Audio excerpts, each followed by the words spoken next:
ጂንስ ስናመርት የጂንሳችንን ኳሊቲ ሊጨምሩልን የሚችሉ ቢኖረን ብዬ የምመክራችሁን ማሽኖች ዛሬ አሳያችኋለሁ ማለት ነው። ቪዲዮውን እስከመጨረሻው ተከታተሉት፣ ይጠቅማችኋል። ጋርመንት ለመክፈት ያሰበ ጓደኛ ካላችሁ ሼር አድርጉለት ማለት ነው። ላይክ፣ ሰብስክራይብ ማድረግ እንዳይረሳ።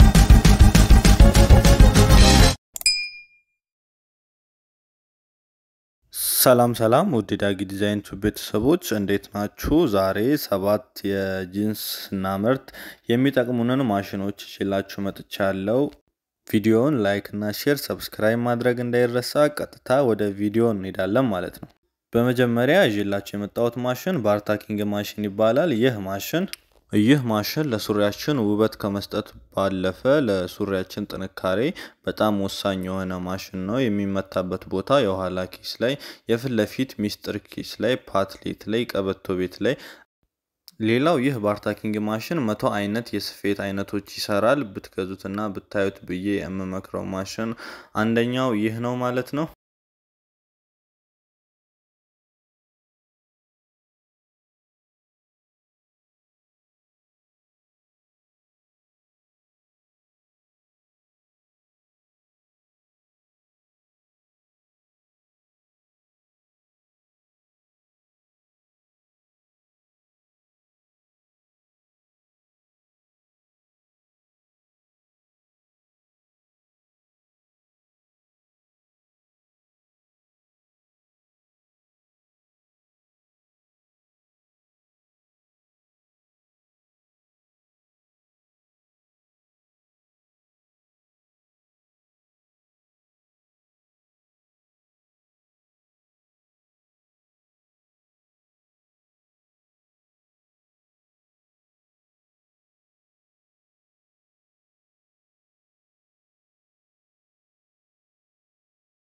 በሁለተኛነት ይዤላችሁ የመጣሁት ካንሻይ ማሽን ነው። ይህ ካንሻይ ማሽን በጣም ብዙ አገልግሎት አለው። 12 መርፌ እና 24 ክር ይወስዳል። ለቱታዎች፣ ለሪቫይኖች፣ ለተለያዩ አገልግሎት ይውላል። እኛ ደግሞ ባይንደሩን ቀይረን ለጂንስ ወገብ የምንገጥምበት ይሆናል። ይህ ማሽን ብትገዙት ለሱሪያችን ከውበት በዘለለ ጥራት ያለውን ምርት እንድናመርት ይጠቅመናል ማለት ነው።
በሶስተኛነት ኦቨርሎክ ነው። ኦቨርሎክ ሳይድ እና አንዳንድ ቦታዎች ለመምታት ይጠቅመናል።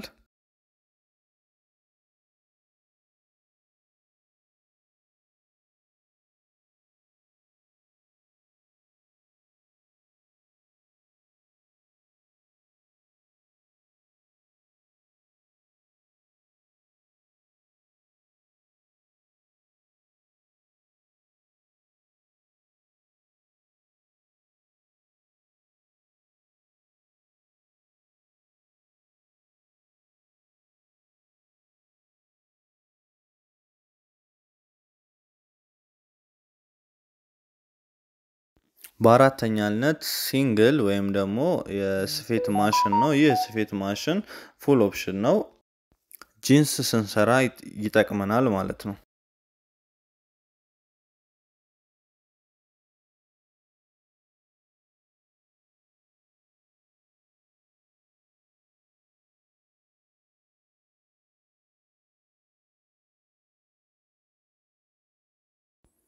በአምስተኛነት ኤምኤስ ወይም ደግሞ ፊት ኦፍ ዘ አርም ነው። ይህ ደግሞ የውስጥ ወይም ደግሞ ባክና ፍሮንት የምናገጣጥምበት እና የኋላ ዮክ የምንሰራበት ነው። ይደርዛል። ከታች ቴንስቲች ነው እና ይቋጥራል። ከታችም ከላይም እንደ ኖርማል ማሽን ሎክ ሳይሆን የኛው ትንሽ ለየት ይላል እና ስንሰራበት አሳያችኋለሁ ማለት ነው።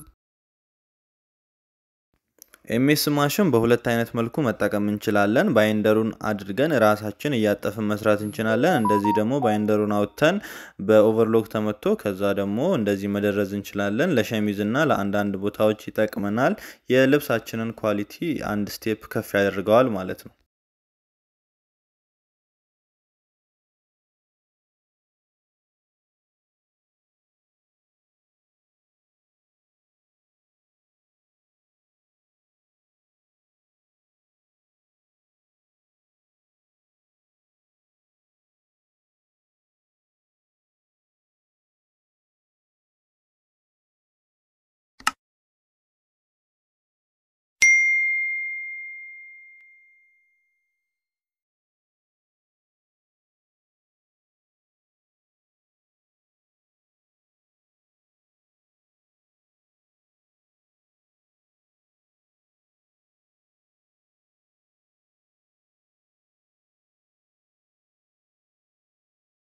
ጂንስ ስንሰራ ደብል ኒድል የሚያስፈልገን የኋላ ኪስ ለመስራት የፊት ለፊት ኪስ ለመስራት ሚስጥር ኪስ ለመስራት ያገለግለናል ማለት ነው።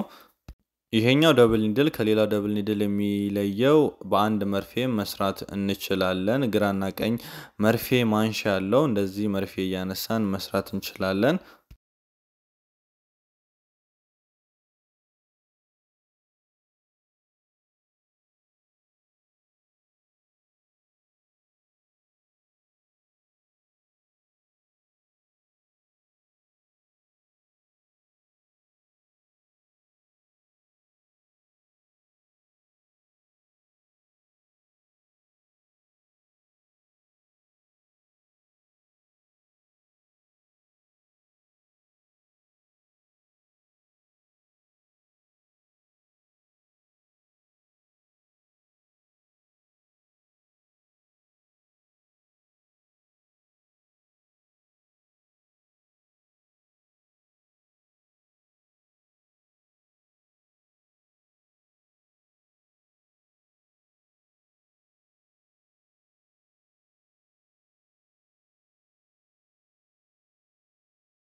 በሰባተኛነትና የመጨረሻ የሆነው በተን ሆል የሚባለው የቁልፍ መትከያ ማሽን ነው።